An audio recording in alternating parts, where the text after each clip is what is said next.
C'était il y a 106 ans, en 1918. À la 11e heure du 11e jour du 11e mois. De la boue des Flandres à la frontière suisse, les clairons égrènent les notes du cessez-le-feu. Aux fiertés de la victoire se mêlent les cortèges d'ombre des péris en terre, accompagnés de ceux qui les pleurent.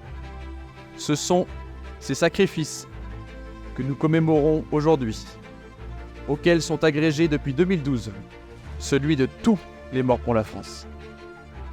Honorer leur mémoire, c'est écouter ce qu'ils nous disent encore aujourd'hui. Ils nous laissent un devoir de gratitude, de lucidité et d'espérance.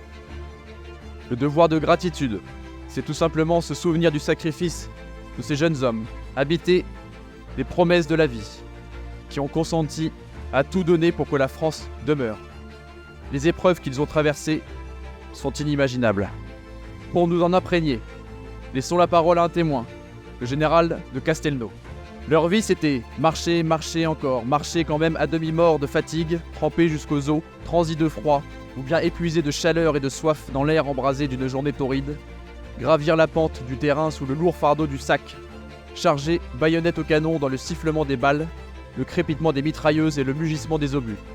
Combattre le jour, combattre la nuit, veiller toujours, mourir obscurément dans le sillon d'un labour. Le devoir de lucidité, c'est de ne pas oublier que 21 ans après que les canons se fussent tus, il a fallu reprendre les armes en 1939. La conjonction de la lâcheté et de l'aveuglement ont transformé la DER en armistice de 20 ans, pour reprendre les mots du maréchal Foch. À l'heure où la tragédie de la guerre a fait son grand retour en Europe, à l'heure où certaines puissances remettent en cause tous les fondements de l'ordre et du droit international, ceux de 14 et ceux de toutes les guerres nous murmurent de continuer à défendre la paix. Le devoir d'espérance, c'est de ne jamais douter des ressources de la France pour venir à bout des défis qui se présentent à elle. La guerre change de visage, mais de génération en génération, les soldats de France demeurent animés de la même volonté de défendre l'honneur et la patrie. En cette année du 80e anniversaire de la Libération, souvenons-nous des soldats du commando Kieffer qui ont foulé les plages de Normandie le 6 juin 1944. Souvenons-nous des soldats de la première armée de Lattre qui ont débarqué en Provence. De ceux de la 2e division blindée du général Leclerc qui, depuis le désert à Koufra, sont remontés jusqu'à Strasbourg pour la libérer et accomplir leur serment.